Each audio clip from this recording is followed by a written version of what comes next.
Hey everyone, I'm Cappy, and you're listening to Beyond the Plate. This is a podcast where we sit down with the world's culinary elite to explore their journey into the food industry and the social impact they have made in their community. Today's guest is Chef Eli Kulp. This episode is made possible with the help of our friends at Wickles Pickles. Wickles is a family-run business, and their pickles are made using a 90-year-old family recipe and made proudly in Alabama. Wickles Pickles is actually a fairly new company, and they've just been keeping these pickles from us. They've been hiding them and keeping them a secret, at least the recipe is a secret, until they decided to make them readily available to the masses. So they have two different styles. They have the original Wicked Brine, and they have a Dirty Dill Brine. They do have other products too, such as relishes and whatnot, that I'm going to get into later in the season because they are so delicious. I originally heard about Wickles from Rachel Ray. She was adamant about using their relish in a burger sauce that she makes. So here's what I also love about Wickles Pickles.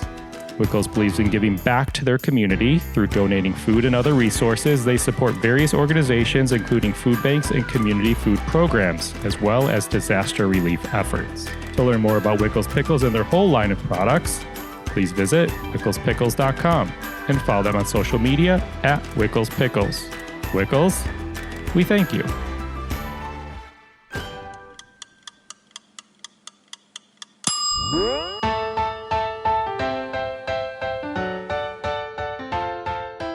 Today's guest is a chef, podcast host, father, and he's a true leader in the culinary community. Eli Kulp has worked in some of the best restaurants in New York City before moving to Philadelphia in 2012. This is where I first came across his food. He helped relaunch one of Philly's most iconic eateries called Fork Restaurant. It received rave reviews across the board. He won Best New Chef. They since opened 4 more restaurants, including High Street on Hudson in New York City. Eli, unfortunately, was in the tragic Amtrak crash in 2015, which has since left him paralyzed. He continues to work with the company's chefs as part of High Street Hospitality Group in Philadelphia. He's also working on a new venture called Impact Hospitality Group, which will focus on how food and hospitality can be a positive change agent in today's society and social climate. He was recently named one of the most influential chefs of the past decade by the Philadelphia Inquirer, and he's the host of the Chef Radio podcast, which I encourage you all to check out. Eli is a huge advocate for the environment, for sustainability and agriculture. He gets really deep into that. We'll provide some links at the end of the interview where you can find some of the organizations that he talks about. So before we get going, we do have some awesome merch for you all, which you can find a link to in your podcast player or at beyondtheplatemerch.com. We have those super soft tees and hoodies and some different styles of hats and beanies, so check those out. And please enjoy this episode as we go beyond the plate with Chef Eli Kulp. All right, Chef, I want to do a quick audio test to adjust my levels. Can you name 10 soups for me while I do that? 10 soups, all right. Let's see, chili. I had that yesterday. Is that a soup? I don't really know. Of course, we got our chicken noodle, beef, whatever. Now you got me on that. I'm never good at these situations where you're like, they rattle off like 10 beer labels, right? You know them, but you're always stuck. But all good, thank you.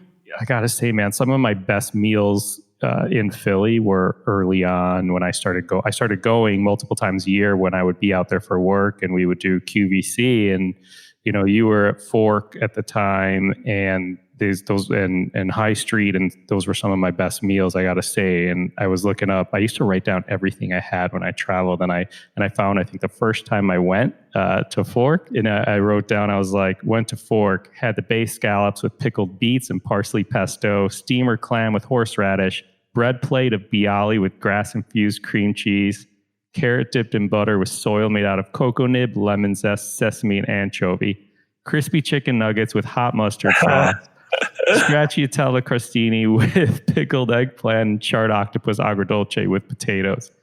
And I was like, that's a lot of freaking food. And I feel like I went somewhere before or after. I used to just eat my way through there. Right, yeah. That stuff brings back some memories. Yeah, totally. So, but let's start earlier on. Where did you grow up? I grew up in a town in Washington State called Mossy Rock, Washington. It is just maybe a little bit larger than a village. There's about 500 people that live there. around the outskirts around there, I think all in all, there's probably about 1,500 people. Like it's a very rural town. And Mossy Rock kind of being the center hub, that's where the school system is. And I grew up about 6 miles outside of Mossy Rock. There's a giant lake, it's a 23-mile long lake called Rife Lake. I grew up right there. The woods, that was our playground. My brother and I, we would just go and we go all day out in the woods, if we weren't in school or whatever. And whenever it was time to come home, my dad had a hollowed out bullhorn about, I don't know, probably like 18 inches long. And he would blow this horn. And it was loud enough because we were like, middle of nowhere. There's only a couple houses on our road. And we'd hear that horn and we'd come home for dinner. It'd be like, woo, and we'd be like, all right, time to go. Like, or if he just needed us to come back to the house, he'd just blow this bullhorn and we'd come back. So I grew up in real, true rural America, even though Washington State being a kind of liberal stronghold when it comes to voting, the largest amount of the population is in the urban areas. I grew up in a very, I'd say, red part of America. Everybody who, when I was growing up, most of the men in that area worked in the timber industry, including my dad. He was a lumberjack for many years growing up. And then as the timber industry started to, go under some serious pressure in the 90s, he began kind of just doing odd jobs around the community. And they still live there. They still live on the lake. And it's a great place to go back every year. I definitely appreciated, what I learned growing up there. And that's where I actually started cooking. There was a woman who had moved with her husband into Mossy Rock from one of the larger cities. I think she came from Longview, Washington, which is kind of closer to Portland. And she had this dream of opening this little cafe in a small town. And they found this building that was right in the heart of Mossy Rock. And Mossy Rock is only a half mile by a half mile. It's literally 2 roads and some little neighborhood roads. So it's really not much there. You can look it up on Google Maps. You'll get a good chuckle out of it. I think the school grounds itself makes up about a third of the whole town. So this lady and her husband moved there, and they took over this building, and they opened this place called Irish Rose Cafe, and they had a little pizza place on the back end of the building called La Rosa Pizza. So pizza on the takeout, and then they had more of a cafe. And this was in 1992. And I was just going to my freshman year. My dad said, you should get a summer job. This place is opening. Maybe they have, be a dishwasher or whatever. So, long story short, a lot of chefs, you hear the 14-year-old story a lot, as you kind of just come into that place where you're about ready to start working or earn some money. And yeah, I stayed there all through high school. And by the time I left high school, I knew what I was doing. That's amazing. But earlier than that, were you into food? What was the dinner table? What was family dinner like at your house? Family dinner was always really good as far as what I knew then. Looking back, it was pretty minimal. We grew up, I wouldn't say we were poor. We always had what we needed, but my parents they landed there. They essentially were driving their Volkswagen bus around the country as 2 hippies, and they drove through this town of Mossy Rock, saw a real estate listing for some property at the end of this old dirt road, and they bought it. And it had a single wide trailer. I grew up in a trailer. This trailer is probably, looking back, is probably 800 square feet. My dad put an addition on it for our bedroom, and so food for me was very simple. It was probably the same 6 to 8 things that my mom would make on a consistent basis. Very American food. Even though she was from Holland, she didn't really learn how to cook much. And so it was I could name it. It was sweet and sour meatballs, with canned pineapple, green peppers. There was sauerkraut, sausage, and mashed potatoes. She eventually started making these chicken enchiladas with cream and mushroom soup. She found a recipe on the back of a box. Tacos, American style tacos, hard tacos. Just real sort of, kind of what was being cooked around the country in the 80s and early 90s. Wow. What was the first thing did you ever cook as a kid, or what was the first thing you ever cooked? No, never did. So first thing I ever cooked, it probably would have been 1992.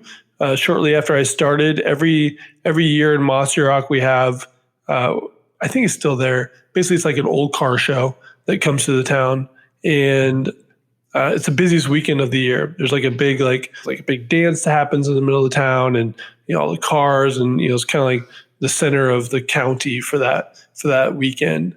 And it was really busy. I'd been as a dishwasher and kind of like a busboy, and then I remember the owner asked me to start cooking something. And I remember it very clearly. It was the chicken teriyaki salad. So, we basically cut up chicken breast, soy sauce, peanuts, celery cut on a bias. So really, real fancy. And, basically just, cook the chicken in this sweet and soy sauce and with peanuts and celery. And that was a topping that would go on essentially a salad, like a bed of romaine. And that was the first thing I remember cooking. And I think I started in the morning. I was there until probably like 9 p.m., a little after 9 p.m. And I remember my dad walking in and said, "Son, it's getting late. You got to go." He's like worried that I was going to be there until 11 p.m. or something, as a 14-year-old. And I remember him coming in there and saying, "It's time to go." But that random thing is that random item or dish, that was the first thing that really I was enjoying cooking. I never cooked at home. Like that was never like a thing. I never like helped out in the kitchen. It was, we ate for sustenance, and that's about it. And not really for flavor, not really for the big dinner, other than holidays and whatnot when the family's around. But even then, everything's out of a can. Nothing was fresh. It was sort of traditional American fare back then. But the teriyaki chicken salad was the first foray into me being at a stove and cooking in a commercial kitchen. Got it. In a little bit, I want to get into the train accident. Could we talk a little bit about that? Yeah, of course. Okay, cool. But let's go to like 2014, early 2015 pre-accident. What 3 words would you use, or would you have used to describe yourself then? Driven, definitely one. Passionate, and I would say a little. Let's just say I started to have it's not egotistical, but I begin to feel myself a little bit too much. I don't know the word you would say, but I remember, looking back and, I felt invincible. You know what I mean? Like that's what it was. I felt invincible. So I'd say driven, passionate, and that feeling of invincibility that I was putting all the work, all the learning that I had done over the past 15 years or so. I was starting to develop my own language with food. And that's what I tell people. That's when you're a chef. The title, forget the title. Like, everybody, by the time people are 25 nowadays, they're considered a chef, as long as they can, put together, something that they learned off Instagram. So the true, I think, differentiating fact or skill that really determines the chef is when they create their own food language. And, that's a culmination of all the influences that you've had up to that point. And when you start to, it's almost like writing a book that's unique to you and your experiences, but you're doing that through a menu and through the food, and you're developing that point of view. And once you have that point of view, that's really the thing that will drive you and sort of be your guiding light. That's what I try to tell young chefs, is that once you can develop a point of view with your food, like you're there. Like that's when you're there. I mean, it's easy to kind of copy. I mean, we're all copying to some degree, right? Nothing is new. No food is new. Like it's all been done in a certain way. It's just putting that little twist, that little bit of difference that can make people kind of say, okay, I remember that food because of not just the flavor, not just the environment that you're in the restaurant, but because it took me somewhere. It took me somewhere. It transported me to a place where, I'll never forget that dish. That's when I felt, that's what I was at that point, feeling that sort of, that everything I was doing was working. You're in a flow state, Yeah. So can you bullet out, like if you had to bullet like do bullet points of highlights of your chef or culinary career. Can you just bullet that out for the listener so they know? So in 2005, I finished culinary school and, bounced around New York City through, I think it was BLT Fish, Oceana, and then we did a small restaurant on the Upper East Side called Jovia, just as a line cook. Went to Del Posto with Mark Ladner and Mario Carbone, and that's where I really started to feel attached to a cuisine, which is the Italian cuisine. It's not the fact that it's Italian, because I'm not Italian. I don't. There's not an ounce of Italian in me, but it's really about the narrative that Italian food runs through, and that sort of just the way they approach food, their ideals behind it. Don't do too much to it. Make it super flavorful, and it's really about the idea of eating together and creating food that brings people together. So Del Posto was a really true defining restaurant for me. After that, after spending about 3 years there, I went on and bounced around as like chef de cuisine of a couple of places in New York. The last place was Casa Lever in Midtown, which I spent a year there with some Italians. It was like 3 chefs in the kitchen. We all had our station it was like all sous chefs with no real chef. And, so that was an interesting experiment. Definitely learned a little bit, but no one ever needs to work in Midtown. Like, it's just not a great place to work. It's, it's like the empty soul of Manhattan, Midtown. People are not there to be impressed by food. They're there to impress each other. That's the way it is. Then Rich Teresi and Mario Carbone, who I knew both of them from working at Del Posto. And then Rich actually worked as a cook as he was buying time for Teresi to open at La Fonda del Sol, which is where was in Grand Central Station as a chef de cuisine there. So, knowing Rich and Mario both, they opened up Teresi Italian Specialties in Nolita on Mulberry Street, which, if people are not familiar with it, became the talk of the town for New York City in 2010, I guess it was. And they opened up this little tiny Italian sandwich shop, and at night, during the day, and then at nighttime, they would be serving more or less family style food. Your antipasti, you choose your pasta. No, antipasta, everybody gets the same pasta. Then you choose between meat or fish. No vegetarian. If you were vegetarian, there were no substitutes. It was very like yes or no, take it or leave it food. That was a special spot. It was very special. It was very special. I was so fortunate to work there. I spent 2 years with them as they started to expand. Once they got the reviews that they got, and remember New York Magazine gave them 4 out of 4 stars, and it was no reservations. It was kind of like one of the first places to do that. You stand in line. It was very democratic. Whoever got there earliest can put their name down. But there'd be a line forming at 3 p.m. At points on the weekends, especially, that would wrap around the block. And you could literally count down the line. Okay, we can do a maximum of 75 covers tonight. That's 3 turns. The first 75 people, you're in. The reservation. So it was one of those sort of magical moments where you knew you were a part of something special. And even though it was so small, it was such an amazing place, because what happened was, it became so popular, and all of a sudden, it's like, not that it's unique to this restaurant in New York, but not only were you popular, but then, the celebrities that would come in there, and it's a little shoebox. Like it's like the size of a bedroom upstairs, like a large bedroom. It was 900 square feet, the whole place. And we had to cook downstairs in the basement. So tiny little place. And before you know it, Paul McCartney's there, and, Jay-Z and Beyonce's there. And, Kobe Bryant came in, and LeBron James and Dwayne Wade after they won the championship. And it just became this crazy little place that people were just loving. And it became this interesting dynamic between the food we were cooking and then these people who we were cooking like high level food.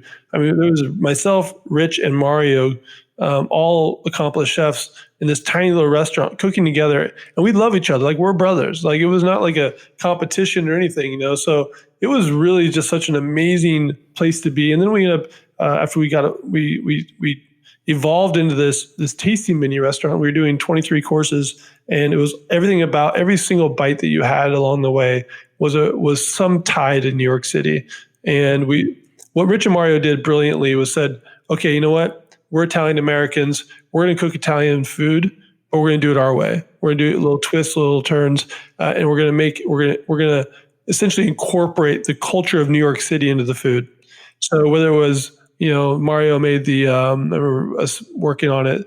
You know, the one that stands out to a lot of people is the Jamaican beef patty ragu with cavatelli. So it's a cavatelli pasta, but we make the Jamaican beef ragu filling, you know, and with the habaneros and everything, and the grated pecorino cheese over it, you know. And then we serve things in old vintage ashtrays that look like cigarettes. And, you know, it had been done, like, you know, Heston Blumenthal was doing stuff like that. We'd go to Rich's house in the morning, 8 a.m., 3 days a week, 4 days a week, and sit there and just roll through cookbooks and inspiration. And there'd be 5 or 6 of us in the room just bouncing ideas off. And, you know, we were laughing and joking. We'd come up with the stupidest things, but sometimes they'd work, you know. And, you know, we'd just be busting each other's balls like, shut up, that would never work. You're an idiot, you know. It was just like a good time, you know, and we trusted each other. We loved each other. And it was a really nice thing. And, you know, as they were expanding, they started working towards Carbone. And originally I was supposed to be, you know, I was supposed to be running Carbone. And either it was really Mario's restaurant. They wanted me to kind of like, you know, be the guy that would help open it and stabilize it. And then I was going to have my own restaurant within their company. But as that started to happen, I was realizing that I needed to sort of go off my own, and it was no riff or, you know, it was hugs and, you know, well wishes on the way out. They understood it, they got it. I started researching places to work, and I reached out to a couple of people to help me, you know, maybe connect. And a friend of mine connected me with Ellen Yin, who's my partner now in Philadelphia. I'd never been to Philadelphia, never, and you know, we talked on the phone. She impressed me with, you know, what she was willing to do. Fork had been around for 15 years at that time, so it was not a spring chicken, and she really wanted to inject some new energy into Fork. And we had some really great conversations. You know, she would listen to what kind of the things that I needed, you know, to say, okay, I'm willing to move down here with my family to Philadelphia, but I need to know that, you know, the owner is serious about, you know, doing things the right way and not just a bunch of talk. So after a long back and forth, we finally made the decision to head down to Philadelphia. So that was sort of my 8-9 years in New York, and then down to Philly. In 2012. Mm-hmm. That was in 2012. Yeah. Okay, so you're at Fork Restaurant, which now High Street Hospitality Group. So skip ahead, not long after, you're named Best New Chef by Food and Wine Magazine. You got High Street as Best New Restaurant by Bon Appetit. Mm-hmm. What was your view on accolades? I mean, it's really nice to be recognized. I will say that one of my goals as a young chef was Food and Wine Best New Chef. That was really something that was important to me. And that the reason why I was kind of fascinated with that, when I was doing my externship from the Culinary Institute in New York City. Where'd you do your extern? Oceana. So that was when a chef named Cornelius Gallagher was there. And Cornelius had just won Food and Wine Best New Chef the year before. So one day, I'm the intern, right? And so he was invited to come back and cook at the following year's presentation in downtown Manhattan. It was at this old bank building. Listen, I just got to New York City. I didn't really know much about it. So he has this other chef friend that would come and hang out at the restaurant. I don't really know who he is or where he's from. He was like one of his old buddies from the Bronx. And so we load up. We're doing a langoustine, a roasted langoustine like dish for the for the people that are there to, you know, I think they had like 7 or 8 chefs that were there cooking. And so we do all the prep and we load up the cooler and we get out. You know, his friend's going to drive us down. Well, his friend's driving a little Nissan pickup with a canopy on the back, right? So we're in Midtown Manhattan. We're at 53rd Street, and he's like, "All right, get in." And I'm right in the back of this pickup. I'm 6'4", so we're riding down Manhattan. I'm in this back of this pickup with this giant cooler of stuff, and the roads and the streets of Manhattan. I'm just getting banged around like crazy, and they're laughing. They're smoking weed. Like it's just like they had a little slider window, so they're like yelling back at me, and I was just like, "What the hell is going on? What did I get myself into?" Well, I get there, and Food and Wine, especially back then, they put on such an amazing show, right? And I'm just awestruck by what's going on there. And we're doing these little phyllo wrapped langoustines, like roasted to order, and and in my mind, I'm like, wow, like whatever this is, I want it. I didn't really know much about it at that point, but I knew that I wanted it, and it really stuck with me. It's like those moments looking back that really like are become part of your DNA, and it becomes part of your natural thought process. And that was one of those moments. So Food and Wine magazine for me, Rich and Mario had won it the year prior, so it's, people that knew that I was coming down to Philadelphia, people like Kate Crater and, a lot of the Food and Wine people, because they would hang out at Teresi quite often. Teresi was just kind of like this hub for, activity in the food world in New York City for a while. So, coming down here and, but I wasn't thinking that, it wasn't like something that's in my front of my brain every day. It's like you're cooking your ass off. You're cooking as hard as you possibly can. And, coming down to Philadelphia, I didn't bring a bunch of cooks with me. Like I was hiring people off the street and having to train them. And I told them this is going to be ran like a restaurant in New York City. Like this is like, get ready. Like you're signing on to something that's going to be extremely beneficial to you. You're going to learn a ton, but you're going to work your ass off, and it's going to be a grind. I remember begging people to stay, begging them to stay. Don't leave. I can't. I felt like I was on the verge of losing it, because we're in the review process, and people are coming in and the buzz is out, but I can't even get staff that can cook, because to be honest, there's some good cooks in Philadelphia, but not quite the caliber that I was seeing in New York City at the time. So it was literally training people from the ground up, this new style of cooking and the new thought process. So, once I got that call from Dana Cowan, which was out of the blue, I had no idea. That it wasn't even on my radar. It was really just sort of, you take it in, you're excited, the future's bright, you appreciate it. But the accolades are something that saying, okay, the industry appreciates what you're doing, but it's not the end. Don't sit on your butt and think that that's the end. Because trust me, how many chefs of Food and Wine magazine over the last 2 decades can you really name? It's only a handful. Yeah. So wait, you went from Washington State to CIA in Hyde Park, New York, and then you went to, it sounds like your externship you did in New York City. Did you think you were going to go to CIA and go back to Washington State, or did New York kind of open your eyes? I was too much of a pussy to actually go from Seattle to New York City. I was too intimidated by it. I remember reading my brother bought me the book Kitchen Confidential, and that was something that really fascinated me about New York City. But it seemed so rough and crazy that I was like, you know what? I'm going to go to this school. I'm going to hone my craft a little bit more, because in Seattle, I got away from real cooking.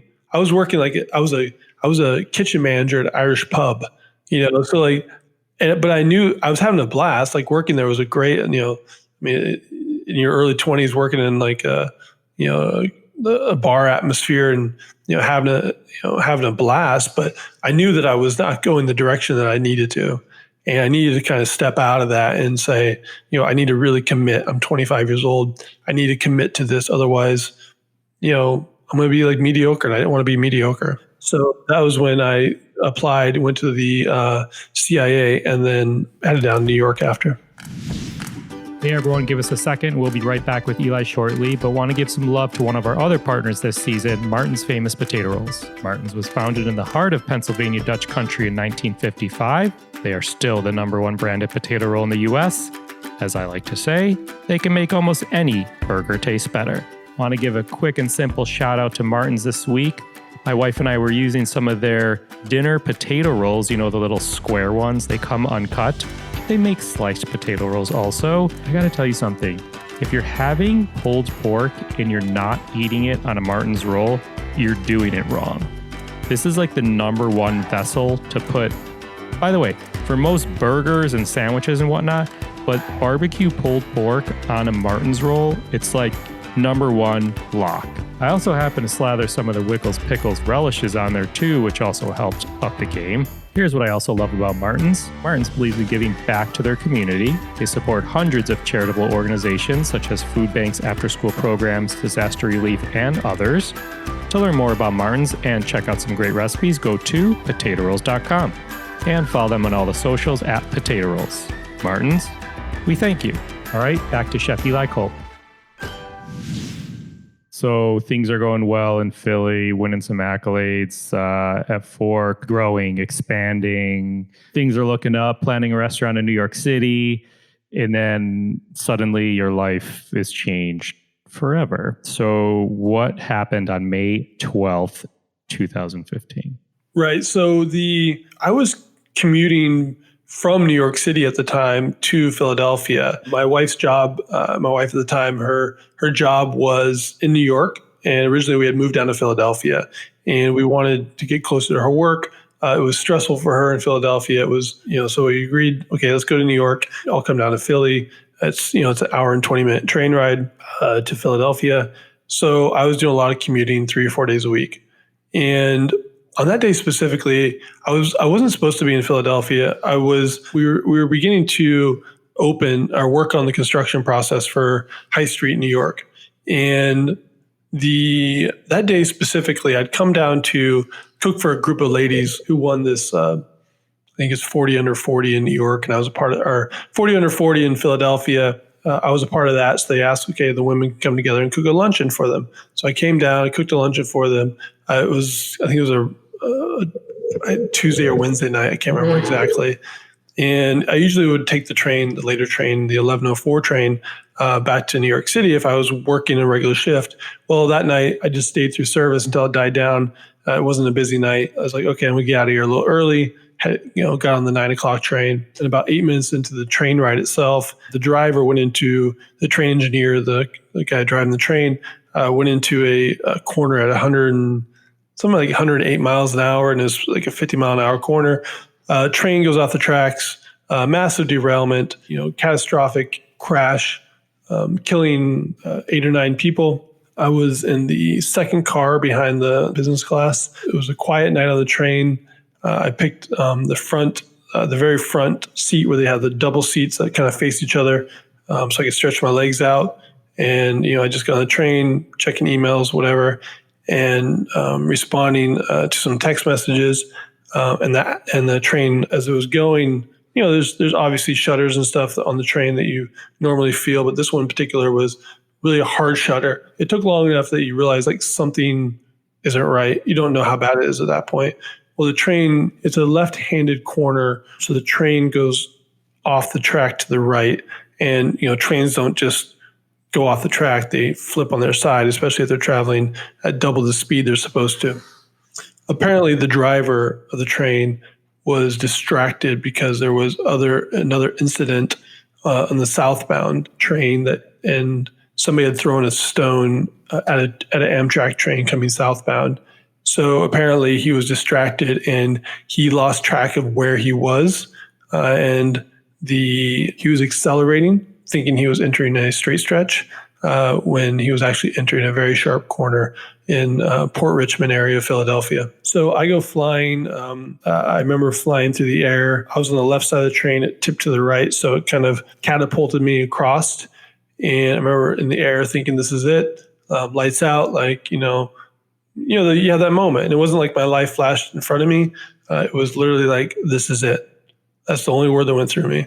And at that point, I was airborne, and my body kind of turned in the air, kind of counterclockwise, about 45 degrees. And my neck struck the luggage bin above the seats on the right side. And it struck in a way that it immediately crushed my spinal cord between my fourth and fifth vertebrae. And I landed in a heap. It was that fast. It was the noise that kind of went through my body when my spinal cord broke. I sort of use the analogy of somebody turning a sound system on a 10 and with an electric guitar and just riffing on all the chords at one time. It was like a noise that went through and a shock that went through my body, and that was it. And then a bunch of stuff piled on top of me, the luggage rack and everything, and I just laid there and tried to get somebody to hear me. My diaphragm was wiped out because it's a muscle, so I couldn't even really talk. I was like kind of screaming at the top of my lungs, but it was just a faint scream. But it was enough to get people to hear me, and then after that it was getting pulled out and rescued and just transported into surgery and all that. So I'm paralyzed from the chest down. I do have use of my arms, but I don't have use of my hands, so I can't grab things. So that is something that is quite important, right? So I don't live 100% independent life now. I need help with things. So life has changed, but 5 years in, I guess I would say that it becomes somewhat normalized. You have your good days and bad days, but I get around in a power wheelchair now. So what does a good day look like for you? A good day is no pain. Yeah, it really is. It's about nerve pain is a big thing, and muscle spasticity is a big one. On a bad day, it's very tight, it's painful. It feels like my whole body's on fire, and you have a good day where your body's loose and relaxed, and you're like, all right, I'm loving it now. It just makes such a difference. And it's just random. You don't know when you're going to have a day and when you're not going to have a day. So it's for me, I live day to day on that. I don't know what's coming, and as long as I'm staying busy and I'm not thinking about the pain, it kind of does dull it. But if you focus on it, it can be really, really debilitating, mentally and physically. Yeah. So before you shared the story, we talked about your point of view on accolades and stuff like that. But what does success look like today? By the way, first, thank you for sharing that story. It's hard for me to ask about it. I don't know if it's hard. I'm sure you're getting used to talking about it or have gotten used to it, but I appreciate you sharing that with us. Yeah, no worries. I don't mind telling it. It's part of who I am now. It is my story, and it's one of those things that I don't love telling it, but it doesn't really bother me. I think it's a story of catastrophic injury. It's a story of getting back figuratively on your feet and getting your life sort of in the right direction and the challenges that it's faced. And it's a message of resiliency, and I think it's a message of constant improvement, because really you're learning everything again. I mean, it's like you're a child. You're learning how to live your life again, and there's a lot more that goes into it than just me getting in a wheelchair and riding around. I mean, there's a lot of things that health and well-being that go along with this that an able-bodied person does not have to think about. Yeah. So I'm guessing you went through or are, I don't know, plenty of physical therapy. I know you made your way to the kitchen, obviously in a different way. Paint that picture for us. What does it look like? Well, as far as physical therapy goes, I occasionally still do it, but it's not something that's like constant, because other than keeping your muscles healthy through exercise and all that, it's sort of just maintaining things. So right now, getting back in the kitchen for me was really about getting that confidence again and figuring out a way that I can still be effective and useful, being a contributor in the kitchen. And I found that I could still do that, but reality is it's not the same. It's not the same. Like trying to tell somebody what to cook and how to cook it is like an artist trying to tell somebody how to paint their art. It's not going to be the same. Still be nice. If Van Gogh taught somebody how to paint his style, it would probably be pretty cool still, but it's not going to be the same. It might be delicious. It might be, it might look nice, but it might be missing the nuances that last 5 or 10% that take it from good to great. One more question here. We sometimes ask chefs, is there a moment they ever wanted to throw in the towel? Your story gives new meaning to this question. Right. Yeah. For me, it was, there were some dark days for sure. And I think, once you come home from therapy and, basically I was in a hospital for 5 months in a hospital setting doing, recovery work and learning how to navigate life with a disability. And I was in Atlanta, and I remember coming home and to New York, and we lived on the Upper East Side at the time, small New York apartment. And after the thrill of getting home kind of wore off and sort of the routine set in, and just the work that you had to do every day to kind of get back on your feet. And then also my marriage was falling apart at the time. And it was just, my life was just a mess. And, no doubt that there were moments where I wanted to throw in the towel, and I thought about it. And what I mean by that is like throwing the towel in on life, because I didn't see a path forward. There was no joy in my life other than my time with my son, and that was becoming stressful and limited a little bit as we separated. If it wasn't for him, I don't know where I'd be today, to be honest. He is without a doubt, the reason why I continue, making sure that I keep myself in check. I keep my, there's still days where it feels difficult. I think, so many people are already more stressed and more anxious in 2020 with everything going on. You compound that and you think about people with disabilities who either, more homebound because, it's just not safe to go out because, you might be a little bit more susceptible to getting sick. So there's a lot of things that go into, this year in particular that individuals that live their daily life with disabilities, and you're talking about in the millions of people, across America, that, your life is, more difficult than the average person. So, just making sure that your mental health and everything else is kind of in check. That's really what's about now. I think back to those days where, I was without a doubt in a deep, deep depression, not knowing the path forward. But it's really about, it's a cliche, but, one day to the next, one foot in front of the other. And knowing that, there's people out there to help you. And for me, that's what it was. I had a phenomenal therapist, Angelo Riccobono, who is the head therapist for the spinal cord injury unit at Mount Sinai Hospital in New York.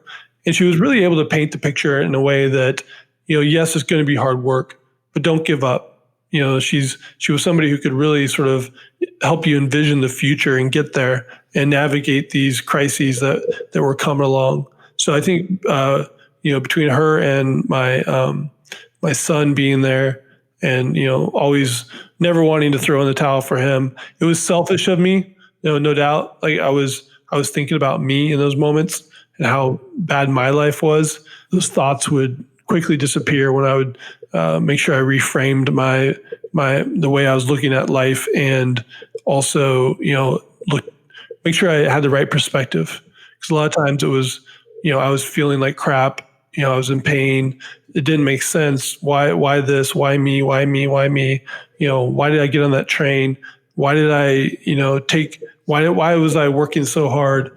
Why did I cook that meal for those women that day? Why didn't I just say no? Why did I signed up for CrossFit, and I was going home early. Also, that was another reason why I went home a little early. It was like a 7 a.m. CrossFit session I had. And, why did I do that? So you kind of, all the whys kind of creep in but there's really no answer. It is what it is. And, I accept that. And from that point on, once I got past that and I said, you know what, screw this. I got to figure this out for my son and myself. And once you get there, then it's sort of like it's not a straight up, graph that, it's ups and downs. And, it's like the stock market, it's like some days you're going to have, weeks will go by where you feel like shit and you feel like there's no hope. And then, weeks will go by where you feel like you're making great progress. So yeah, it was really an interesting lesson going through that and looking back how, mental illness is legit, is hard. It can kill you inside and out. But finding the reasons to, really move forward is key. So. Got it. Thank you. So I asked you before what 3 words you would use to describe yourself. You said passion, you said driven, and then you said invincible.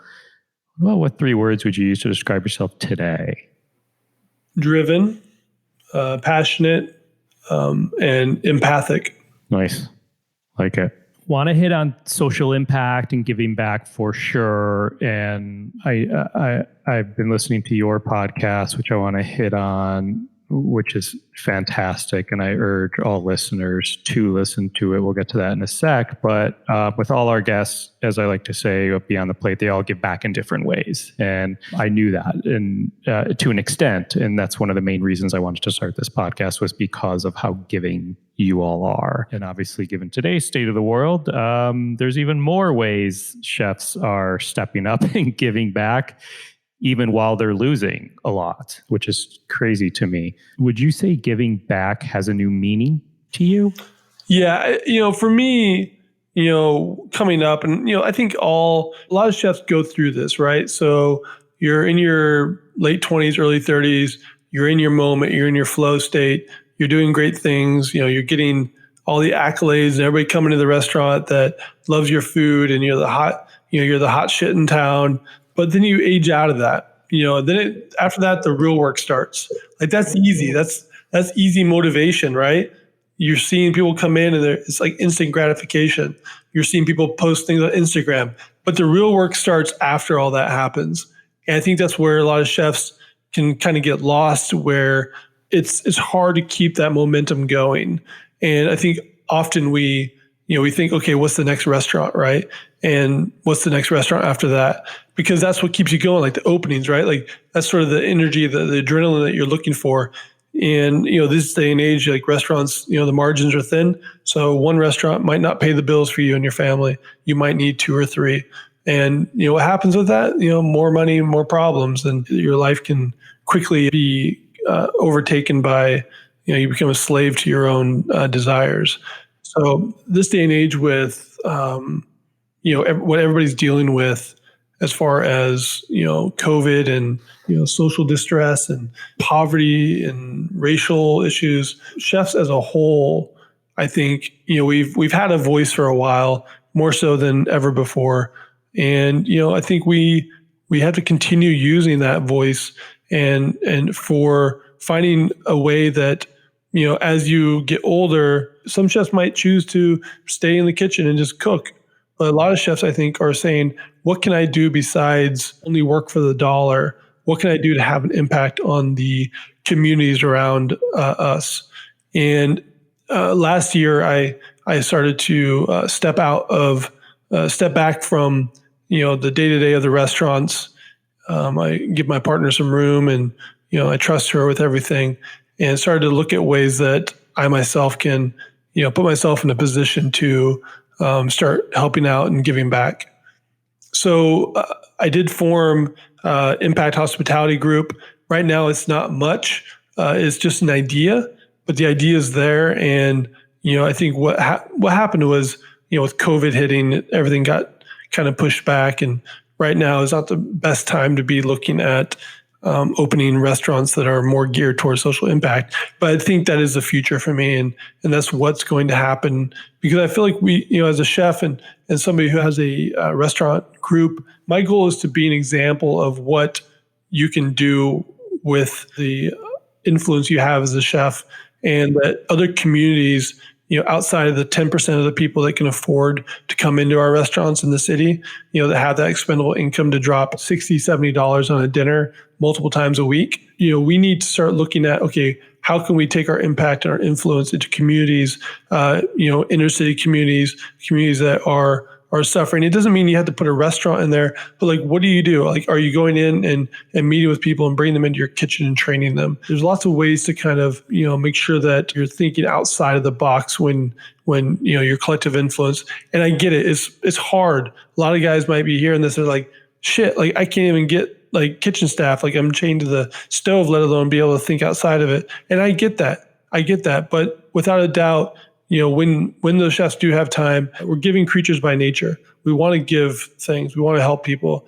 And hospitality is at the core of everything we do. So my goal is to really start to find ways and set examples of how chefs can help within their communities and around their communities, start to make change. Become change makers. I love that, dude. Well, my next thing was I was going to give you a moment to shed light on an organization or a fund during these crazy times in the world. Is there any one specific you'd like to mention? I know you just talked about this impact group, but is there any other organization or fund that you'd like to shed light on? Well, I mean, I'm a big supporter of Children International. Obviously there's a ton of different places out there that you can help, whether it's through donation base or, we do March of Dimes often. We do No Kid Hungry. I think that was another thing that, as I talk to chefs that, listen, we do these fundraisers all the time, these social events, where, you buy your $100 ticket and you walk around an event with wine and beer and, act like everybody thinks they're like, the best dressed or whatever. And trust me, nobody likes doing these. Chefs, we do them because we feel like some sort of obligation. But at the end of the day, like we stress out, we don't have staff to begin with, but somehow we manage it. We're sitting in front of the house people to cook your food and serve because you don't have anybody in the kitchen if you send anybody out to cook service that night. So they're very stressful. And I think for me as a chef, I want things that I can see the fruit of my labor.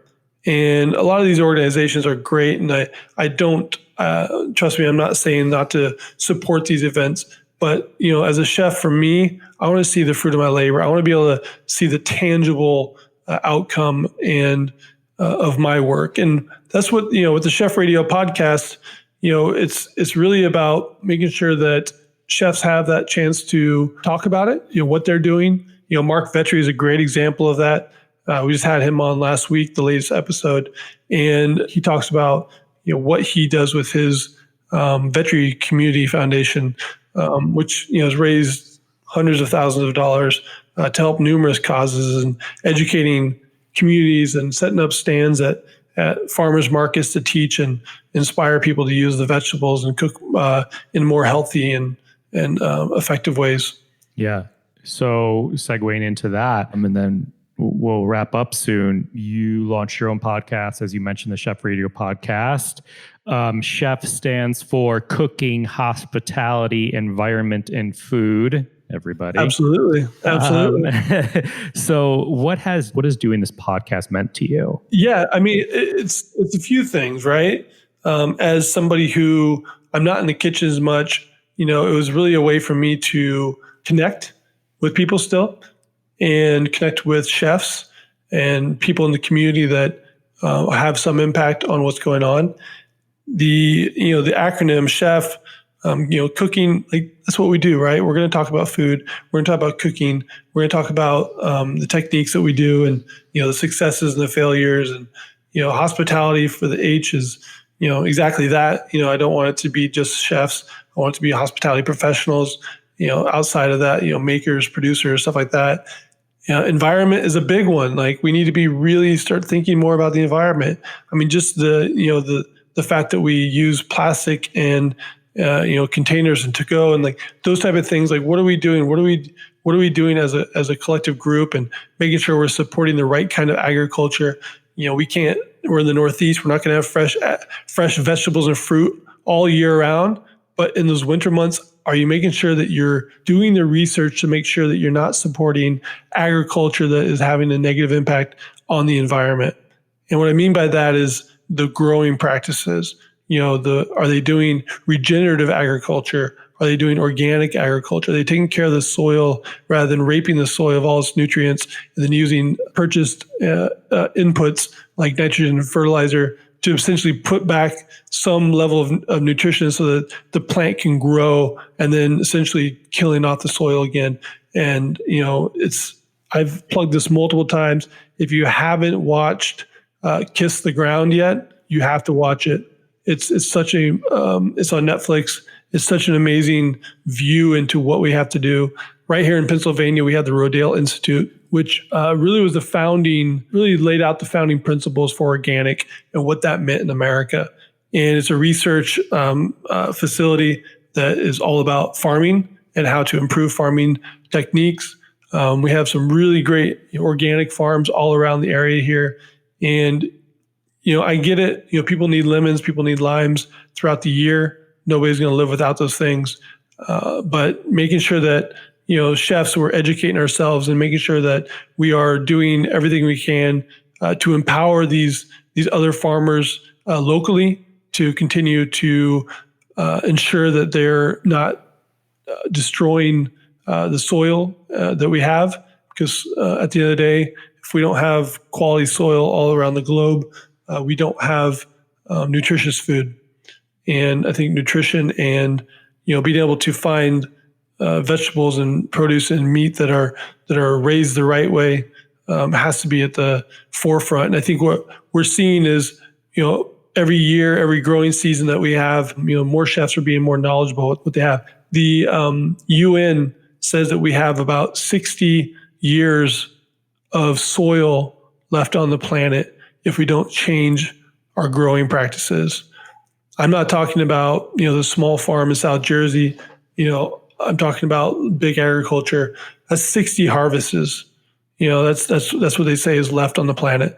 And we're not talking about just America and the Western civilization. We're talking about, all over the globe, whether that's in Africa or Asia, all that. So, I've been getting more involved with a group called the Chef's Manifesto. And they're out of England, but they're involved with the UN and their sustainable development goals. So if anybody's interested in that, they can look up Chef's Manifesto. It lays out some really great sort of groundwork or kind of bullet points that chefs can look at and say, am I doing these things? Am I really able to say that, I'm reducing, the waste in my restaurant, whether that's plastic or food waste, composting, working with local farms, and, a vegetable focused menu or vegetable forward menu, or, reducing the amount of protein on the plate, animal protein, and adding a little bit more vegetable to the plate so that we're, considering, the energy that goes into, every animal. That Chef's Manifesto, I was actually just learning about them a little bit the other day, and they also have a podcast, I believe. Yeah. Chef Tom Hunt. Yeah, he does it. He's a really smart guy and fun to talk to. I had him on the Chef Radio podcast, and he's doing it, man.